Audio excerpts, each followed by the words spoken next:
일본의 방해는 물론 일본인에 의한 말뚝 테러까지 이겨낸 팰리세이즈팍 위안부 기린비가 오늘 건립 10주년을 맞았습니다. 퀸즈와 브루클린 일부 지역이 코로나19 핫스팟 레드존에서 해제됐습니다. 해당 지역별로 방역 규정도 완화됐습니다. 최근 일주일간의 코로나19 신규 환자가 6만 명 선에 다가섰습니다. 일주일에서 2주 뒤면 하루 신규 환자가 7만 명을 넘기고 유럽처럼 신규 환자가 급증할 것이라는 보건 전문가들의 경고도 나왔습니다. 브라질에서는 아스트라제네카와 영국 옥스퍼드 대학이 공동 개발한 코로나19 백신 임상시험에서 참가자 1명이 사망했습니다. 다만 약물의 안전성에는 문제가 발생하지 않았다고 발표했습니다. 2016년 대선에서 주요 경합준의 트럼프 대통령의 승리를 예견한 여론조사 기관이 이번에도 트럼프 대통령의 재선을 예상했습니다. 이상은 이 시각 주요 뉴스입니다.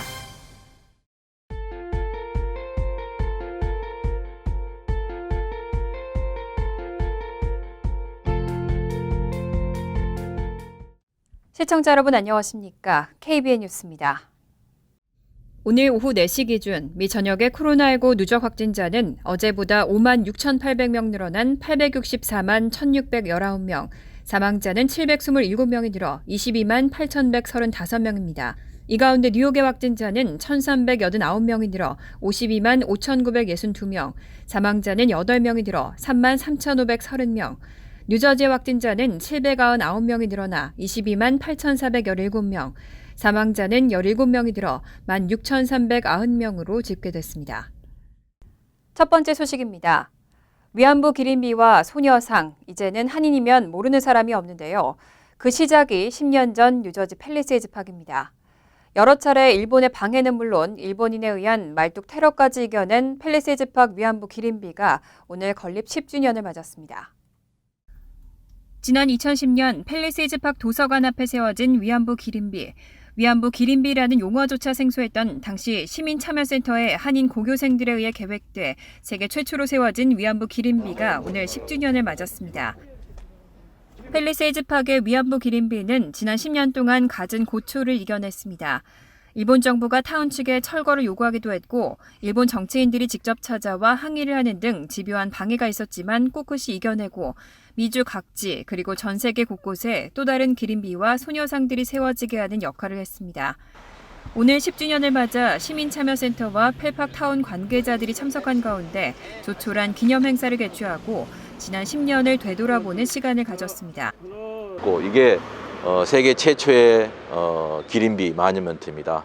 우리가 시작할 때는 이게 우리로서는 감정적인 것이 있지만 전 세계에서 아직도 전쟁 속에서 수많은 여성들이 이런 고통을 당하고 있기 때문에 바로 미국에서 이런 것들을 알리고 교육하는 것이 자리를 함께한 팰리세이즈팍 크리스정 시장은 타운에 위안부 기린비가 세워진 것을 항상 자랑스럽게 생각한다며 여성 인권의 상징으로 그 정신이 다음 세대에도 이어지길 바란다고 말했습니다.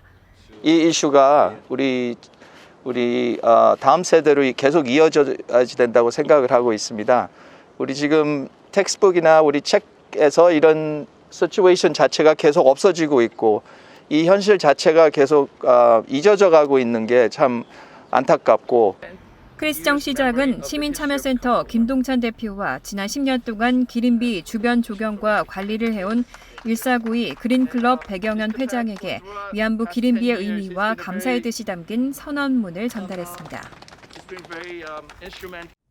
퀸즈와 브루클린 일부 지역이 코로나19 핫스팟 레드존에서 해제됐습니다. 감염률 하락으로 집단 발병 지역도 새롭게 재조정됐습니다. 이에 따라 해당 지역별로 방역 규정도 완화됐습니다. 앤드류 쿠오모 뉴욕 주지사는 21일 집단 발병 지역의 감염률과 입원율, 신규 환자 증가율 하락 등을 종합적으로 검토해 집단 발병 지역을 새롭게 조정했다고 밝혔습니다. 또 해당 지역별 방역 규정도 완화할 것을 명령했다고 덧붙였습니다. 이번 결정에 따라 퀸즈 지역에서 레드존과 오렌지존 등으로 지정됐던 큐가든과 레고파크, 포레스트힐과 파라커웨이 등은 옐로우존으로 전환되고 오늘부터 비필수 업종의 영업이 재개됐습니다. 해당 지역의 식당도 실내와 실외 영업 모두 가능하고 100% 온라인 원격 수업으로 전환됐던 공립학교도 26일부터는 대면 수업을 재개할 수 있습니다. 단 퀸즈에서 기존 옐로우 존으로 지정됐던 지역은 여전히 옐로우 존으로 남게 됐고 오렌지 존으로 지정됐던 일부 플러싱 등 퀸즈 북부 지역도 여전히 오렌지 존으로 유지됩니다. 브루클린의 경우는 레드 존 지역은 해제되지 않았지만 오렌지 존은 옐로우 존으로 전환돼 공립학교 대면 수업이 가능하게 됐습니다. 레드 존에 속한 라클랜드와 오렌지 카운티도 여전히 레드 존으로 유지됩니다. 집단 감염 지역에서 해제되기 위해서는 레드 존은 10일 후 확진율이 3% 미만, 오렌지 존은 2% 미만, 옐로우 존은 1.5% 미만으로 떨어져야 합니다. 미 전역에서는 코로나19 확산세가 심상치 않습니다. 최근 일주일간의 신규 환자가 6만 명 선에 다가섰습니다. 일주일에서 2주 뒤면 하루 신규 환자가 7만 명을 넘기고 유럽처럼 신규 환자가 급증할 것이라는 보건 전문가들의 경고도 나왔습니다. 어제 CNN 방송은 베일러 의과대학 국립열대의학대학원의 피터 호테즈 원장이 다음 주 또는 그 다음 주면 미국에서 하루 신규 코로나19 환자가 최대 7만 명을 기록할 수 있다고 밝혔다고 보도했습니다. 또 이 수치가 그 이후로도 계속 상승할 수 있다고 덧붙였습니다. 존스홉킨스 대학 통계에 따르면 미국에서는 20일 6만 315명의 신규 환자가 나왔고 7일간의 하루 평균 신규 환자 수도 약 5만 9,500명으로 집계되며 6만 명 선에 다가섰습니다. 약 40일 전과 비교하면 73% 증가했고 8월 3일 이후 최고치입니다. 전 미 식품의약국 국장 스캇 고틀립 박사는 19일 CNBC에서 미국의 코로나19 상황이 유럽보다 2주에서 3주 뒤처져 있는 것 같다며 환자가 급속히 가속화하는 것을 보게 되는 시기에 돌입할 때까지는 약 일주일이 남은 것 같다고 언급한 바 있습니다.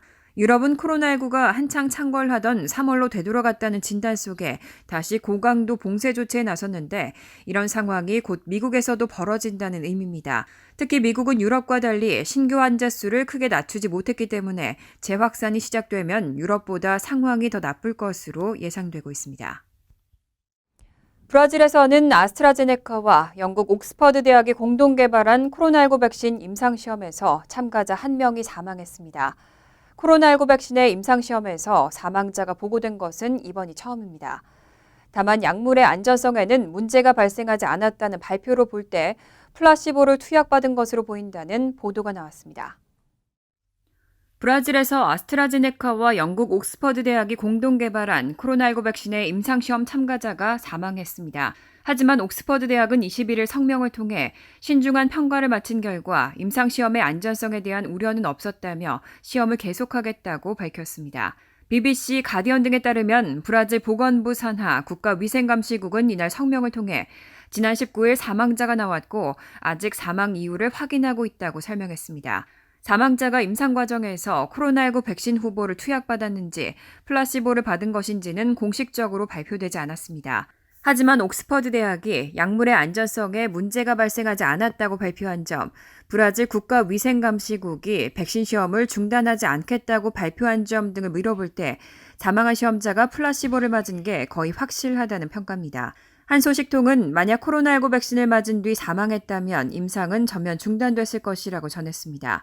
CNN 브라질은 사망한 지원자는 리우데자네이루에서 거주하던 28세 남성이라며 코로나19에 감염된 상태에서 플라시보로 사용된 뇌수막염 백신에 따른 합병증으로 사망한 것으로 추측된다고 보도했습니다.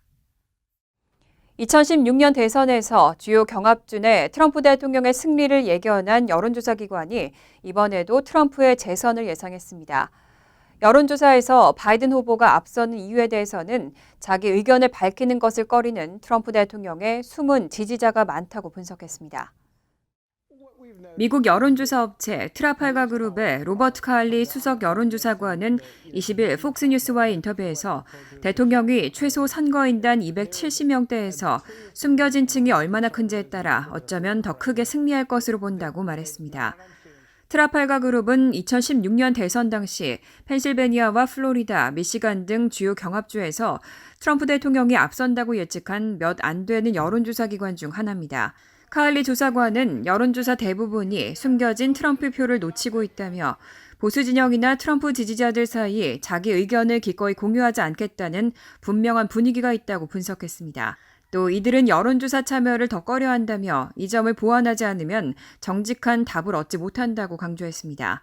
카일리 조사관은 플로리다와 오하이오, 노스캐롤라이나, 조지아 등을 트럼프 대통령이 가져갈 것으로 전망했습니다. 현재 이들 지역에서는 트럼프 대통령과 민주당 조 바이든 후보가 접전을 벌이거나 바이든 후보가 조금 앞서고 있는 상태입니다. 리얼 클리어 폴리틱스가 집계한 전국 여론조사 평균 지지율은 21일 기준 바이든 후보가 51%로 트럼프 대통령 42.6%를 8.4%포인트 차이로 앞서고 있습니다. 트럼프 대통령이 FBI의 국장 경질을 고려하고 있다는 보도가 나왔습니다. 크리스토퍼 레이 FBI 국장이 조 바이든 민주당 후보 조사에 소극적이라는 이유입니다. 트럼프 대통령은 11월 대선을 앞두고 바이든 후보와 아들 헌터 바이든의 문제를 부각하는 데 주력하고 있습니다. 워싱턴 포스트는 21일 사안회정 통한 복수의 소식통을 인용해 트럼프 대통령과 그 보좌진이 11월 대선 이후 크리스토퍼 레이 FBI 국장을 경질하는 방안을 반복적으로 논의해왔다고 보도했습니다. 보도에 따르면 트럼프 대통령은 바이든 후보와 그 아들 헌터 바이든에 대한 FBI의 조사를 원하는데 레이 국장이 적극적으로 응하지 않고 있어 불만을 품어온 것으로 나타났습니다. 트럼프 대통령은 비슷한 이유로 윌리엄 바 법무장관에게도 불만을 품고 있는 것으로 전해졌습니다. 앞서 뉴욕포스트는 바이든 후보 아들 헌터 바이든이 아버지의 직위를 이용해 중국 우크라이나 기업과 거래하며 이익을 추구했다는 취지의 보도를 내놓은 바 있습니다. 트럼프 진영은 11월 대선을 앞두고 이 문제를 부각하는 데 주력하고 있습니다. 이와 관련해 트럼프 대통령은 앞서 지난 20일 폭스 앤 프렌즈 인터뷰에서 법무장관이 행동해야 한다며 의혹을 수사할 누군가를 임명해야 한다고 발언한 바 있습니다. 특검 임명을 공개적으로 요구한 겁니다. 다만 FBI 대변인은 이 문제에 관해 공개적인 언급을 피하고 있습니다. 오바마 전 대통령이 대선을 13일 앞두고 조 바이든 민주당 후보 지원 유세에 본격적으로 나섰습니다. 오바마 전 대통령은 트럼프 대통령을 향해 코로나19 대응을 놓고 맹공을 퍼부었습니다. 이 과정에서 한국의 사례를 거론하면서 트럼프 대통령의 잘못된 대응으로 미국인 최소 22만 5천 명이 사망했다고 비판했습니다. 오바마 전 대통령은 21일 유튜브 조 바이든 채널로 중계된 펜실베니아 필라델피아 유세에서 현 행정부의 코로나19 대응을 거론하고 트럼프 대통령을 향해 맹공을 퍼부었습니다. 이 과정에서 한국은 미국과 같은 시기에 자국 내 첫 환자를 식별했다며 한국을 거론했습니다. 오바마 전 대통령은 이어 동시기에 그들의 인구당 사망률은 우리의 1.3%에 불과했다며 한국과 미국의 코로나19 발병 시기가 같음에도 대응으로 인해 결과가 전혀 달랐다고 강조했습니다.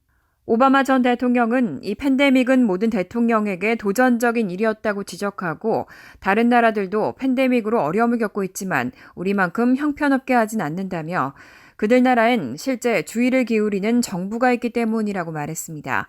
이와 함께 트럼프 행정부 코로나19 대응 전반을 거론하며 트럼프는 우리 모두를 지킬 사람이 아니고 자기 자신을 보호할 기본 조치도 취하지 않았다고 목소리를 높였습니다. 또 최소 22만 5천 명의 미국인이 죽었다며 행정부의 잘못된 대응으로 인한 미국인 희생자 수를 강조했습니다. 민주당은 오바마 전 대통령 등판으로 미국 내 유색인 유권자 및 젊은 유권자의 투표 참여 열기를 이끌어낼 수 있을 것으로 예상하고 있습니다. 지난주 신규 실업수당 청구 건수가 코로나19 사태가 본격화된 이후 가장 낮은 수준으로 떨어졌습니다. 79만 건을 기록하면서 전주보다 5만 5천 건가량 줄어들었습니다. 다만 통계에 맹점이 있다는 지적도 나왔습니다. 오늘 노동부는 지난주 10월 11일부터 17일까지의 신규 실업수당 청구 건수가 78만 7천 건으로 집계됐다고 밝혔습니다.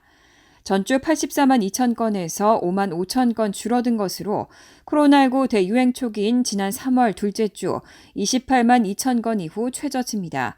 블룸버그 통신이 집계한 전문가 전망치 87만 건도 크게 밑돌았습니다. 최소 2주간 실업수당을 청구하는 계속 실업수당 청구 건수도 837만 건으로 102만 건 급감했습니다. 오늘 발표는 고용시장의 점진적 회복을 시사하는 긍정적인 신호라는 해석이 많지만 통계에 맹점이 있다는 지적도 나옵니다. 이런 실업수당 청구 건수의 감소가 각 주에서 최대 26주 지급하는 정규 실업수당을 모두 소진한 실업자가 많아진 데 따른 결과일 수 있다는 분석도 있습니다. 실제로 연방정부가 추가로 13주 동안 지급하는 팬데믹 긴급 실업수당 청구 건수는 지난 9월 27일부터 10월 3일 기준 51만 건이 급증한 330만 건으로 집계됐습니다. 또 독립계약자나 단기계약을 맺고 일하는 임시직 근로자 등을 지원하기 위한 팬데믹 실업보조 신규 청구 건수 역시 전주보다 34만 5천 건 증가한 것으로 집계됐습니다. 지난 10월 초 트럼프 행정부는 전문직 취업비자 발급 시 연봉 기준과 학위 요건 등을 강화하는 지침을 발표했는데요. 스탠포드와 칼텍, USC 등 주요 대학들이 시행 중단을 요청하는 소송을 제기했습니다. 20일 더힐 등에 따르면 지난 19일 코넬대와 USC 등 대학 및 권익단체들은 트럼프 행정부의 H-1B 발급 요건 강화 지침에 대해 노동부와 국토안보부를 상대로 캘리포니아주 북부 연방법원에 소송을 제기했습니다. 원고 측은 소장에서 국토안보부가 코로나19 사태를 빌미로 전문직 노동자들의 이민을 원천적으로 방해하려 한다고 지적했습니다. 이어 H-1B 소지자들은 미국 기업에서 중요한 역할을 하고 있고 이들로 인해 노동시장에 더 많은 일자리가 생겨나는 등 경제적으로 긍정적인 영향을 주고 있다고 주장하며 지침의 시행 중단을 요청했습니다. 10월 초 국토안보부는 H-1B 비자 승인에 필요한 연봉 기준을 높이고 미국 기업들이 외국인 채용을 억제하고 미국인 고용을 늘리도록 하겠다는 지침을 내린 바 있습니다. 또 전문 직종의 규정을 더 명확하게 해서 종사 분야에 꼭 맞는 학위를 보유해야만 비자를 발급하도록 허용하는 제한 조치를 내리고 자격 요건을 강화한 바 있습니다.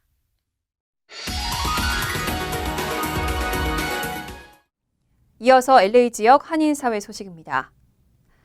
LA시 10지구 선거에서는 그레이스 유 후보가 LA시 최초의 한인 여성 시의원에 도전하고 있습니다. 낡은 기성 정치를 비판하고 주민들의 삶을 위한 개혁을 강조하면서 표심을 모으고 있습니다. 여준호 기자가 보도합니다. LA시 10지구 시의원에 도전한 그레이스 유 후보. 아태 변호사협회, 한미연합회 등 비영리 단체에서 오랫동안 활동하며 드러나지 않은 LA시의 문제들을 겪은 뒤 이를 직접 해결해보고 싶어 정치에 입문하게 됐습니다. 10지구는 두 번째 도전이지만 이번엔 전과 다르다는 각오입니다. 2020년 준비하는 거는 9월 4일 2018년서부터 시작했어요. 그러니까 벌써 2년 넘었잖아요. 우리 이제 며칠 안 남았어요. 그냥 열심히 많은 분들이 도와줘서 여기까지 오게 된 거죠. 10지구는 지역적으로 LA 한인타운의 70%가 포함돼 있어 한인사회와 인연이 깊은 곳입니다.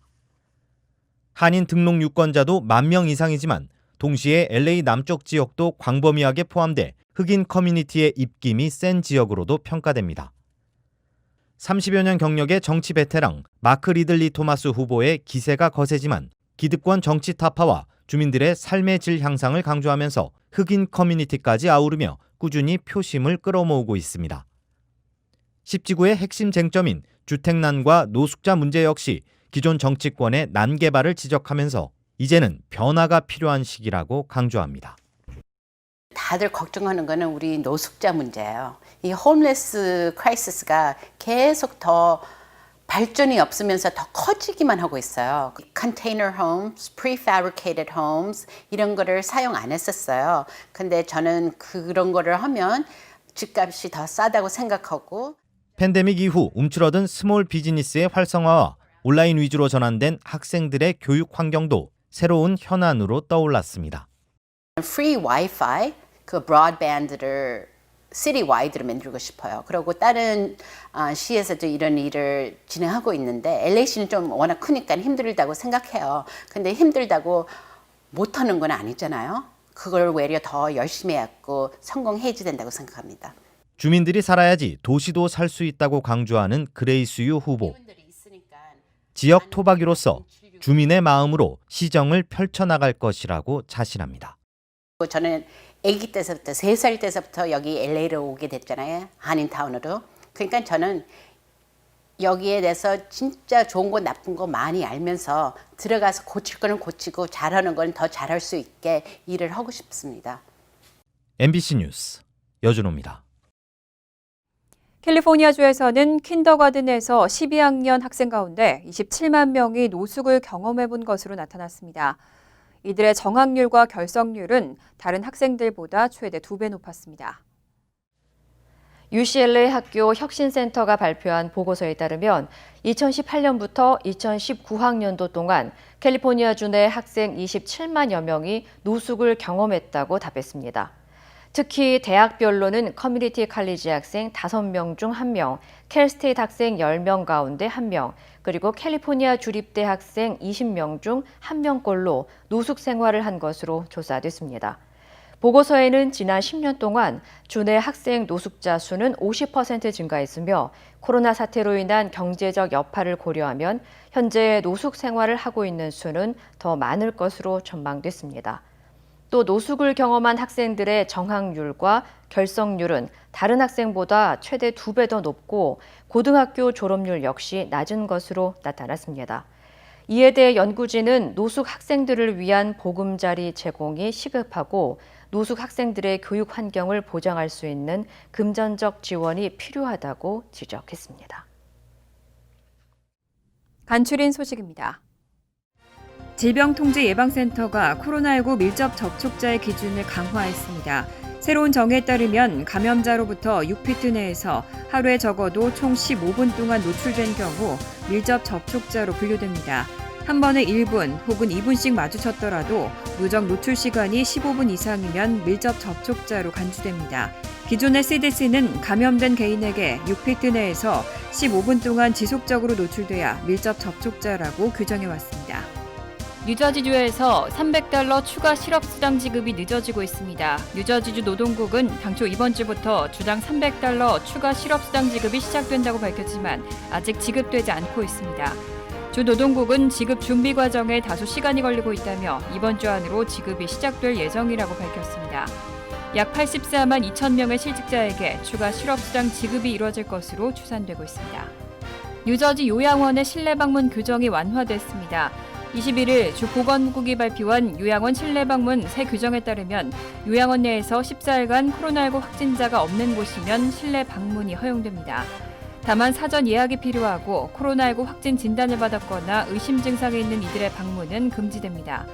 또 요양원은 모든 방문객의 정보를 기록하고 코로나19에 잠재적 노출 가능성이 있다는 내용을 알고 있다는 동의서를 작성해야 합니다. 뉴욕 한국문화원이 한국을 대표하는 유수 오케스트라 중 하나인 서울시립교향악단과 협업하고 공연을 선보입니다. 지난 16일부터 시작돼 내년 3월 중순까지 격주 금요일마다 총 12개의 온라인 공연 시리즈, 온라인 오케스트라 콘서트를 선보일 예정입니다. 서울시향이 한국교육방송 EBS와 함께 선보인 음악교육 콘텐츠, 가상현실 오케스트라 시리즈도 마련됐습니다. 공연들은 뉴욕 한국문화원 공식 홈페이지를 통해 누구나 무료로 관람할 수 있습니다. 환율과 증권 소식입니다.